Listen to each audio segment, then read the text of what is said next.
이번에 발표해 주실 류현숙 박사님은 지금 저희 박사 포럼의 대외 협력부장을 맡고 계시고요. 이번에 저희가 들을 제목은 포스트 코로나 회복을 위한 목회 상담학적 제언이라고 하는 제목으로 우리 류현숙 박사님께서 발표해 주시겠습니다. 만나서 반갑습니다. 저는 현숙한 여인의 류현숙입니다. 네, 제가 누구라고요, 여러분? 네, 류현숙이라고요. 저희 부모님이 저를 이 세상에 태어나게 하신 후에 맑으련 밝을수록 해가지고 맑고 밝게 자라라 해서 저를 불러줄 때마다 맑고 밝은 현수가, 맑고 밝은 현수가, 그럼 제가 뭐라고 대답했을까요? 네, 어머니, 네, 아버지, 네, 라고 대답했겠죠. 여러분들은 어떤 부름을 이렇게 받고 오셨냐 생각 한번 해보세요. 이곳에 오실 때 호서 박사 포럼, 누가의 포럼, 여러분들 어떤 부름을 받고 오셨죠? 꼭 와야 돼. 당신이 없으면 안 돼. 이 자리에 빛내줄 사람이 당신이야. 신학적 제언을 해주시고 또 축사를 해주시고 이런 얘기들을 듣고 오셨죠. 네. 그냥 오신 분은 없을 거예요. 그리고 줌으로 지금 시청하고 계신 분들도 이거 정말 좋아. 이 자리에 꼭 있어. 라는 얘기를 들으셨을 거예요. 제가 포스트 코로나 회복을 위한 목회 상담학적 제언을 지금 할 텐데요. 목회 상담학적 제언이라는 것은 첫 번째로 우리가 어떤 구조로 이루어져 있는지를 보아야 됩니다. 아까 가장 중요한 마지막 제가 하고 있는 일을 6개 중에서 한 가지를 빼먹으셨어요. 혹시 사회자님 뭔지 알고 계신가요, 교수님? 네, 제가 교회에서는 교육총괄 목사입니다. 그러다 보니까 목회 상담학적인 요소는 보이지 않는 요소예요. 여러분, 목회라는 것 어떤 대상을 하냐면 사람이라는 것을 대상으로 하죠. 근데 사람은 어떻게 이루어졌냐면 육체로 이루어졌다라는 거예요. 근데 육체만 이루어진 게 아니라 그 안에 보이지 않는 정신세계, 영혼이라는 것으로 이루어졌다라는 것을 시작으로 출발합니다. 이렇게 출발하다 보니까 그럼 이 육체하고 영혼 가운데 문제가 생겼어요. 특별히 코로나 시기에 많은 사람들이 이거에 문제가 생겼다라는 거예요. 육체에 코로나가 들어오면 육체에 문제가 생긴 거고요. 영혼에 죽음, 공포, 나 죽으면 어떡하지? 내가 없으면 우리 가족은 어떡하지? 나 코로나에 걸리면 어떡하지? 라는 공포가 싹 들어왔더니 영혼에 문제가 생기기 시작했다라는 거예요.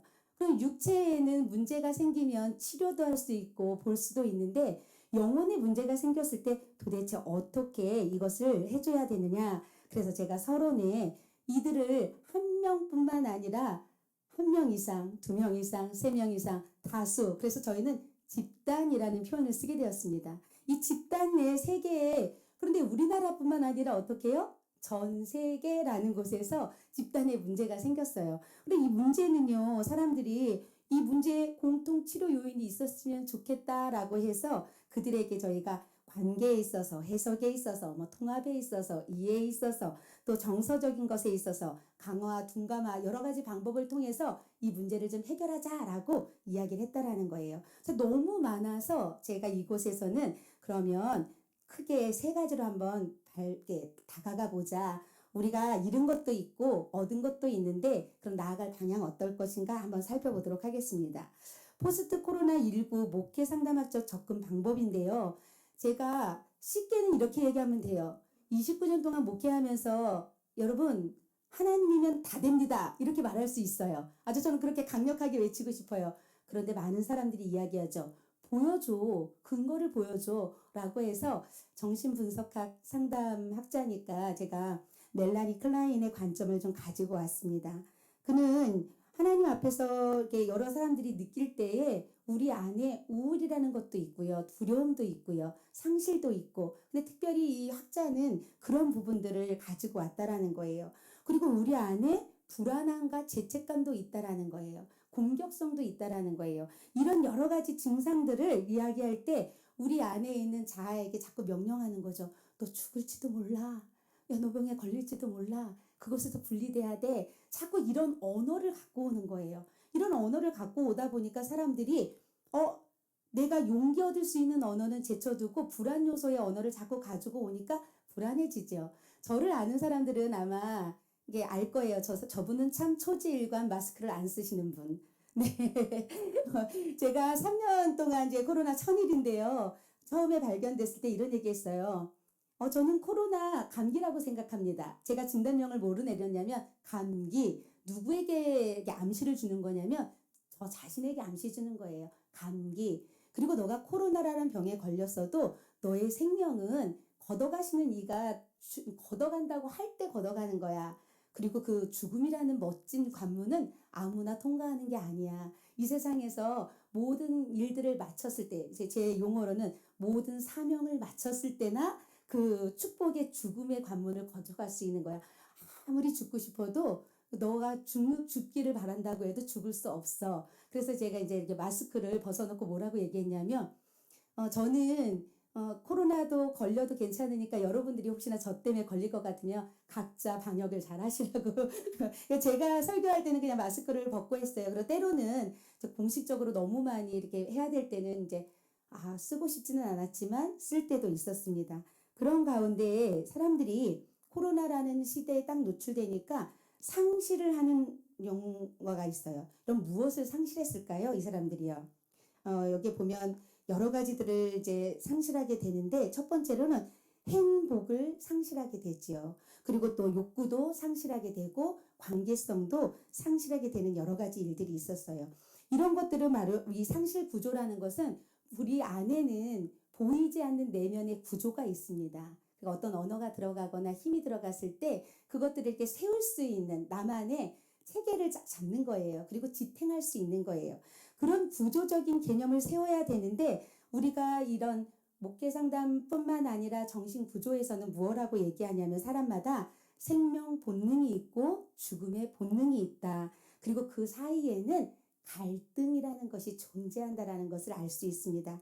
이것으로 인하여서 갈등 구조가 좀 심해지면 공격성이 아까 막 이렇게 자라난다 그랬잖아요. 그런 공격성이 막 늘어나기도 하고 또 공격성이 감소가 되기도 하면서 불안이라든지 일상생활을 유지할 수 있게 되는데 이런 상실 구조가 우리 안에 딱 들어와 버렸어요. 근데 상실 구조는 내가 원하지 않았는데 타인으로 하여금 상실 구조가 들어왔기 때문에 너 이거 하지 마. 집단 모임 하지 마. 마스크 써. 뭐 사람들 만나지 마. 집 밖으로 나가지 마. 일어났고 억압이 들어오기 시작한 거예요. 여러분들에게도 억압이 많이 들어왔었지요. 그리고 여러분의 인격이 무시당했지요. 그리고 막 남들이 이게 코 안에다가 넣어서 막 이렇게 비벼가지고 막 대신 막 검사하고 사람 취급을 못 받는 것 같고 그 다음에 여러분이 원하지 않는데 내 몸 안에 검증되지 않은 백신도 맞아야 되는 그런 상황 속에 놓였었을 것입니다. 그래서 이런 것들에 우리가 놓이게 되면서 다른 사람이 갖고 있던 언어들이 내 안에 투사가 됐어요. 그래가지고 그 언어들이 들어오면서 나는 움직이지 못하는 가운데에서 그들의 언어가 자꾸 들어와서 사회적인 전반적인 언어가 이거 하지 않으면 죽는데 이거 하지 않으면 어떻게 된대 이거 하지 않으면 이런 언어가 되다 보니까 여러분들이 자기 공포, 자기 파괴 이런 과정에 놓이게 됐다라는 거죠. 그런데 여러분 이렇게 자기가 느끼는 공포는요. 대상하고 동일시하는 거예요. 내 스스로가 보지 않았을 때는 죽음의 공포가인지 뭔지 몰라요. 그런데 이 코로나가 처음에 중국에서 발표됐다고 했을 때 저도 유튜브 영상을 하나 봤는데 한 분이 막 누워서 뭐 피를 토하면서 막 저는 죽어가고 있습니다. 어떻게 되고 있습니다. 이런 언어가 먼저 들어왔기 때문에 이게 나을 수 있는 병이야 라는 것보다는 그 공포감이라는 것이 대상이 먼저 나에게 들어왔다라는 거죠. 그로 인해서 이것이 상실 구조의 밑바탕이 되고 말았다라는 것입니다. 본론에 들어가면 이렇게 물어보겠습니다. 여러분 혹시 행복한 삶 살고 계시나요? 예, 저는 행복해요. 저는 매일매일 행복해요. 제가 때로는 금식이 아니라 굶식을 할 때가 있는데 아침, 점심, 저녁 세 끼를 못 먹을 만큼 막 바쁘게 움직일 때가 있어요. 그런데도 행복해요. 왜요? 그 아침, 점심, 저녁 안 먹는 사이에 나는 뭔가를 또 타인을 위해서 하고 있었잖아요. 그 만족감이 느껴지는 거거든요. 그래서 이것을 우리가 행복하다, 내 욕구가 만족되고 있다, 또 관계가 형성되고 있다라고 하는데 이런 요소들 중에 긍정적인 요소들이 상실되고 있었어요. 첫 번째 저희가 살펴볼 게 행복을 한번 볼 거예요. 행복한가요? 라고 했는데 여러분들이 지금 빠르게 대답을 안 했단 말이에요. 그래서 행복이 상실됐는데 이 행복이 상실되면 다른 모든 근원의 요소가 없어지는 거예요. 우리가 아까도 얘기했지만 그 긍정심리학 우리들이 모두 좋아하죠. 저는 석사로 긍정심리학을 했기 때문에 너무나도 좋아합니다. 셀리그만은 이렇게 얘기했어요. 행복을 즐거운 삶이라고 얘기하고 적극적인 삶이라고 얘기하고 의미 있는 삶이라고 이렇게 세 가지로 명명하거든요. 우리가 이렇게 살아가면 우리는 행복해 라고 말할 수 있다라는 거예요. 상황이 어떠하든지 간에요. 그런데 지속적인 우리가 경험을 받아야 되는데 이렇게 푸시되는 행복의 푸시가 없이 하락하는 가운데서 자꾸 상실감을 느끼다 보니까 자기 수용하는 데 있어서 자기는 행복하지 않다라고 판단을 내버리는 거죠. 그래서 효율적인 역할 수행도 못하고 긍정적인 인간관계도 못 맺고 삶에 대한 목적도 사라졌었어요. 그리고 성장의 변화의식도 없어졌겠죠. 그래서 저희들이 첫 번째로는 행복을 잃어버렸기 때문에 회복되지 못하는 상황에 놓였었다라는 겁니다. 두 번째로는 욕구의 상실인데요. 여러분들은 내가 이거 먹고 싶어. 우리가 나는 지금 이거 정할 때 잘 못 정해라는 분들이 있으시죠. 예, 그래서 난 결단 장애야. 자기가 용어를 그렇게 쓴단 말이에요. 근데 여러분이 결단 장애라는 단어를 갖고 오기 전에 이렇게 말하는 거죠. 나는 이것도 먹을 수 있고 이것도 먹을 수 있는데 오늘은 무엇을 먹을지 아직 결정하지 못했어. 여러분 이거는 똑같은 언어인데도 다르게 느껴질 거예요. 그래서 여러분들이 이 욕구의 상실이라는 것은 결정 능력을 상실해 버렸다라는 겁니다. 결정 능력을 발휘할 수 있는 기회가 많이 있었는데 첫 번째로 공권력이라는 사회 앞에서 무너진 거예요. 뭐뭐 하면 안 돼, 거리두기 해야 되고 저는 목회자이고 목사인데 교회도 가면 안 돼라고 해서 저희는 어떻게 했냐면 시간대를 막 바꿨어요. 50인 이상 모이면 안 된다 이렇게 돼서 9시에 예배 드리던 거 그러면 어린이 예배 1시에도 드리고요. 11시에도 드리고요. 이렇게 바꿔가면서 아이들에게 다 예배를 하고 현장에서 그냥 다 만났습니다. 그리고 교사들에게 얘기했던 게 뭐냐면 무조건 가정신방을 가라. 코로나 시대인데. 그리고 아이들이 문을 안 열어주거나 그러면 문 앞에다가 그날 주보라든지 선물이라든지 과자라든지 사탕이든지 걸어놓고 와라. 그래서 여러분들이 이렇게 내가 결정할 수 있는 일들이 억압으로 인해서 상실되었기 때문에 저는 욕구의 상실 시대라고 보았습니다. 구체적으로는 나눠드린 프린트물에 더 잘 나와 있는데요. 마지막으로 세 번째는 무엇을 잃어버렸냐면 관계를 잃어버리게 되었다라는 거예요. 여러분은 사람이고 육체를 가졌고 정신이 영혼이 있기 때문에 인간이 가장 먼저 살아가는 이유는요. 관계를 맺기 위해서 살아가요. 우리가 상담을 할 때 상담이란 무엇입니까? 라고 묻습니다. 그럼 이렇게 대답합니다. 상담이란 도움을 필요하는 내담자에게 도움을 주기 위해서 전문적인 상담자가 그와 관계를 맺어주는 것. 예. 상담자는 내담자에게 관계를 맺어주는 거예요. 그리고 관계를 맺으면서 그 내담자가 자기가 자기 자신을 이해할 수 있게끔 자기 이해의 폭을 넓혀주기도 하고 그리고 너가 갖고 있는 문제가 뭐야 라는 것에 대해서 예방할 수 있는 것과 해결할 수 있는 것을 옆에서 이렇게 도와주는 역할이지요. 그리고 가장 마지막으로 그의 삶이 향상되는 거죠. 질적으로 좋아지고 행복을 느낄 수 있게끔 이런 것이 상담이라는 거예요. 그런데 우리가 격리, 입국 금지, 외출 금지 이런 언어들을 계속 들었단 말이에요. 그러니까 여러분들이 관계에 있어서 또 일상에서의 차단이 생겼죠. 여러분 일상에서 거리두기라는 것은 그리고 몇 시 이후에는 음식도 먹으러 갈 수 없고요. 여러분 그거에 경험 안 해보신 분은 없을 거예요. 그리고 뭔가 억울하죠. 차단됐었던 상황을 느꼈습니다. 그리고 나니까 이것들은 상실됐던 요소인데요. 부정적으로 또 획득된 요소들이 있습니다. 어떤 것들이 부정적으로 획득이 됐을까요? 그것은 바로 불안 강박이라는 것과 질병 모델이라는 것들을 원하지 않았는데도 여러분들은 획득했다라는 거예요. 그것을 획득했다라는 것은 이 불안 강박은요. 고립되는 시간이 장시간으로 벌어질수록 사람들은 이렇게 신경쇠약증에 걸리게 됩니다.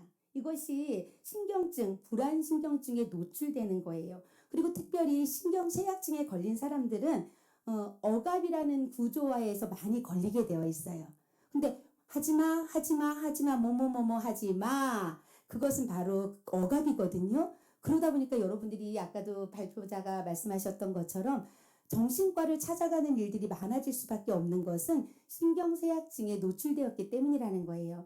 이런 강박적인 것은요. 생각도 가져올 뿐만 아니라 관념도 갖고 옵니다. 그리고 그것들은요, 강박은 충동을 일으키게 되어 있어요. 그리고 이런 것들이 일상생활에서는 조정이 될 수 없어서 부정획득의 요소로 보았다라는 거예요. 그렇다면 여러분, 이것은 마지막에 응집이 되면 강박의 불안 요소들은 어떻게 되면 우리가 중독으로 됩니다. 중독. 그래서 여러분들이 좌절로 인해서 내가 이제 난 좌절 중독이 됐어. 나는 사랑의 욕구도 없어졌어. 이렇게 그런 부정적인 요소가 들어왔습니다. 28페이지에 보면 질병 모델을 또 획득하게 되었습니다. 어떤 질병 모델이냐면 우리가 이 강박증으로 인해서 사람들이 나는 이 병에 걸릴지도 몰라라고 했기 때문에 질병 모델들 뭐 이상한 언어들이 되게 많이 왔죠. 그러니까 저희들이 그동안 쉽게는 이런 언어들 썼었잖아요. 중학교 2학년 아이들에게 중2 병이라는 명칭을 이렇게 넣지요. 그러면 그 병이라는 호칭이 들어가는 순간부터 복구가 힘들어지는 거예요. 그런데 이번 코로나도 우리가 코로나를 갖다가 질병 뭐 이거에 걸리면 큰일 날 것처럼 이렇게 돼버렸어요. 물론 저는 코로나에 걸렸었기 때문에 이렇게 당당하게 얘기합니다. 저희는 6 식구고 자녀가 4명이 있습니다. 그런데 이제 아기가 제가 큰아이는 지금 대학교 3학년이어서 군대에 가 있는데요. 47살에 넷째 아이를 낳는 바람에 지금 28개월짜리 아이가 넷째 아이가 있습니다. 그래서 3남 1녀의 자녀가 있는데 그 자녀가 어린이집에 갔다가 코로나에 걸려서 이렇게 오게 되는 상황이 벌어졌어요. 근데 아이가 코로나에 걸렸으니까 엄마는 어땠을까요? 공식, 비공식 코로나에 노출되었습니다. 그래서 이제 아이를 케어를 해야 되니까 저도 물론 증상이 왔겠죠. 근데 증상이 딱 나타나는데 뭐라고 했냐면 하나님께서 고쳐주십시오. 제 코드는 그거예요. 하나님, 질병 모델이 들어왔을 때 하나님의 언어를 찾았겠죠. 그리고 그날 이게 방언으로 기도하고 이제 자기 자신을 위한 치유 기도를 하는 가운데 이게 머리부터 발끝까지 쫙 이게 뭔가가 스쳐 지나가는 기독교에 계신 분들은 자기만이 알 수 있는 성령의 은사, 은혜로 인해서 이렇게 치유함을 받았다는 걸 느낄 수가 있었어요. 그리고 나니까 저희들은 어떻게 했냐면 나머지 안 걸린 친구들에게 너희들 이 집안의 공간에 같이 있을 건데 애기하고 나는 고립할 수 없어. 너희가 고립할래? 아니면 그냥 오픈할래? 그러니까 걸리지 않았던 아이들이 그냥 저희는 오픈하겠습니다. 그래서 다 같이 그냥 코로나에 자청해서 들어왔습니다. 그리고 이제 누군가는 음식을 조달해야 되기 때문에 남편 목사님은 격리를 문 밖으로 했습니다. 집에 들어오지 말고 일주일간 사무실에서 살으십시오. 그러니까 저희는 이렇게 해서 코로나가 지나가는데 똑같은 코로나를 겪었지만 그러니까 저희 가정의 예에서는 뭐라고 했냐면 야 코로나를 우리 기왕 맞아들인 김에 즐겁게 하자. 즐겁게 보내자. 그래서 저희는 똑같은 코로나인데 즐거운 코로나로 공식적으로 한 번도 쉴 수 없는 여건이었는데 공식 비공식 코로나로 인해서 일주일간 잘 쉬었습니다. 그래서 제가 결혼하고 22년 동안 처음으로 일주일을 쉬는 그런 것들을 보게 되었는데요. 이 강박신경증의 질병 모델이라는 것은 우리가 도덕성을 지나치게 강조하면서 너 왜 그 사람한테 피해를 입혔어? 너 왜 마스크 쓰고 다니지 않으면서 다른 사람한테 옮겼어? 너 왜 공간 안에 그러고 들어왔어? 이런 것들이 질병 모델을 갖고 오게 된다라는 거예요. 그래서 A와 B의 이유를 찾고 둘 다 부정하며 또 다른 또 C의 이유를 계속 찾게 되는 것이 이런 질병 모델로 보았습니다. 그렇다면 우리가 이러한 상황 속에 이제 대인 행동을 어떻게 해야 되는지 한번 살펴보게 되었는데요. 그래서 저희가 하고 싶은 말은 목회적으로는 언어가 하나님께서 이 세상을 창조할 때 언어로 말씀해서 창조하셨고 그분이 말씀이시기 때문에 언어적, 비언어적 행동으로 인해서 우리가 모든 것들을 대인 행동이라고 표현합니다. 그리고 우리는 지금도 언어를 들어가면서 이렇게 소통하고 있지요. 이런 소통 가운데에서 있는데 이 언어 중에서 사람들에게 이런 것들을 넣어주는 거예요. 사회복지에서는 사람들에게 이런 반응적인 행동을 주기 위해서 이런 언어를 줍니다. 당신 이런 목표를 가지면 돼. 당신 이런 가치 및 실천에 관한 프로그램이 있는데 참여해. 당신 이 목표를 실천하기 위한 행동 지침이 있는데 요대로 하면 지금 그 경제적인 어려운 수준 또 집안의 힘든 수준에서 벗어날 수 있어라는 사회적인 모델이 있어요. 이 사회복지의 모델을 저희가 갖고 오면서 목회 상담학적인 제시 언어로 써야겠다라고 일맥상통하게 되었어요. 왜냐하면 사회복지는 하나님이라는 단어를 빼어놓고 누구를 돌보죠? 인간을 돌보죠. 그리고 그 인간의 문제점이나 개선 방향을 살펴보는 것을 알 수 있습니다. 그래서 이것들을 갖고 오게 되니까 제가 목회 상담학적 관계에서 상담학적에서 그러면 사회복지에서 갖고 온 것처럼 관계를 회복하자. 사람은 관계를 회복하면 이 연결고리를 찾을 수 있어. 왜냐하면 사람들이 고립에서 헤어나지 못했잖아요. 지금 혼자 나홀로해서. 그리고 아까 20대의 자살이 많았던 것은 아무도 도와줄 수 없고 경제적인 고난에서 그냥 나 혼자 자살하자 이걸 선택한 건데, 이 고립에서 헤어나지 못하는 상황 속에서는 연결고리가 끊어졌을 때 다 자살로 넘어가는 거거든요.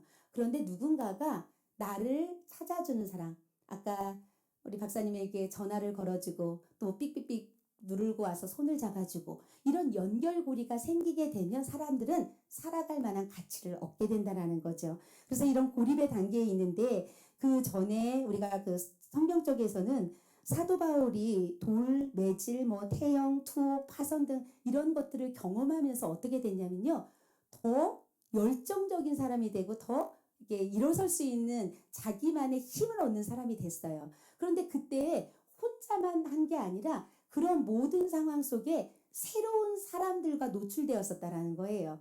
그런데 그 많은 이방인들과 함께 그것을 나누다 보니까 그곳에서 어떤 에너지 열정이 회복되고 관계가 회복되면서 그 사람은, 우리 사도 바울은 더 많은 것들을 나눠줄 수 있는 위치에 되게 되었죠. 그래서 여러분들, 성경에서는 우리가 대표적으로 갖고 올 수 있는 게 이 관계 회복을 위해서는 불쌍히 여기는 마음, 그래서 우리 선한 사마리아의 비유를 가장 많이 갖고 오면 될 것 같습니다. 여러분들이 다른 사람에게 있어서 관계를 회복하기 위해서 불쌍히 여기는 마음을 가져오시기 바랍니다. 네, 그렇다면 30페이지에 정서적인 회복을 하기 위해서는 어떻게 하면 좋을까요? 우리가 물론 이제 보이지 않는 영역 가운데에서 갖고 오다 보니까 그래도 저는 목회 상담적인 비유니까 예수님이라면 어떻게 하셨을까라고 좀 생각해 봤습니다. 예수께서 모든 도시와 마을에 두루 다니사 그들의 회당에서 가르치시며 천국 복음을 전파하시며 모든 병과 모든 악한 것을 고치시더라. 약한 것을 고치시더라. 이것은 바로 육체적인 회복은 주지 않을 때도 있었어요. 그런데 그 안에 육체를 직접 찾아가서 그 내면의 마음을, 정서를 회복해주는 역할을 그 예수님께서 하셨다라는 거예요. 그러니까 여러분의 언어, 아까 메시지, 아빠라는 고리, 이런 것들이 모든 부분에서 하나로 통할 수 있는 이유는 결국은 사람은 이제 영혼이 있기 때문에 이 영혼은 정서적인 면입니다. 이 정서적인 면이 회복이 되게 되면 설 수 있다라는 거예요. 자립할 수 있다라는 거예요. 그래서 제가 결론을 내리기에 우리가 이런 얘기하죠. 위로는 하나님 사랑, 보이지 않는 사랑이 내가 계속 사랑받는 존재야. 그래서 내 욕구가 지금 충족되고 있어. 그런데 나는 이 받은 사랑을 옆에 있는 분들, 이게 한번 옆에 있는 분들 한번 살펴보시겠어요? 그리고 작은 하트 하나 날려주시겠어요? 이 자리에 끝까지 있어줘서 감사해. 네, 이렇게 사랑을 좀 이웃과 나눠주게 되면 여러분들이 이 언어와 행위와 표정이 그 사람들을 살릴 수 있다라는 거예요. 그래서 31페이지에 여러분들이 소시르는 언어를, 그 기표를 통해서, 언어를 통해서 의미를 부여하잖아요. 여러분들이 어떤 의미를 부여할 수 있는지, 그렇지 그 언어가 긍정적인 언어라면 사람을 살릴 수 있다라는 거예요. 그리고 여러분 안에 부정적인 언어가 있다면 소멸시키는 것에 또 노력하시면 된다라는 거예요. 근데 소멸은 노력하지 않아도 되는 방법이 있습니다. 그것은 사용하지 않는 거예요. 사용하지 않으면 부정의 언어는 살아날 수가 없습니다. 그래서 이 의미 요소들에게 우리 여러분들이 언어 안에 함축적인 의미를 집어넣어서 회복시켜 주시면 좋을 것 같습니다. 그리고 여러분들 안에 욕구가 있죠. 우리 매슬로우는 인간들은 욕구 5단계가 있다라고 표현을 하잖아요. 근데 여러분 안에는 가장 기초적인 욕구도 있지만 또 이성적인, 아주 이상적인 요구도 찾을 수가 있는데요. 이렇게 욕구를 회복하게 되면 이 시작된 동기가 과정과 조절 여러 가지를 통해서 점점 효과를 얻어가면서 결국은 자기 자신을 살릴 수 있고 옆에 사람에게도 살릴 수 있는 언어로 나갈 수 있다라는 거예요. 그래서 우리가 이제 32페이지의 마지막 결론은 이런 상담의 목표 방향을 저희가 잡을 때에 우리에게 두려움이라는 그 죽음이라는 언어가 들어왔을 때에 우리는 죽지 않을 수 있어 라는 믿음을 고수하시고 또 내 신체 안에 들어온 것을 가지고 내게 너는 살아날 수 있어, 회복될 수 있어, 이런 언어들로 집어넣는 거예요. 그래서 여러분들이 상실하지 않는데 마틴 루터가 이런 얘기를 했답니다. 기도하며 행동하라. 여러분 혼자 할 때는 힘이 없지만 목회 상담학적인 관점에서는 여러분은 혼자가 아니기 때문에 함께 기도하고 가족과 함께 기도하고 함께 나누고 더 나아가서는 신과 함께 동행하는 여러분 되었으면 좋겠습니다. 이상으로 마치겠습니다.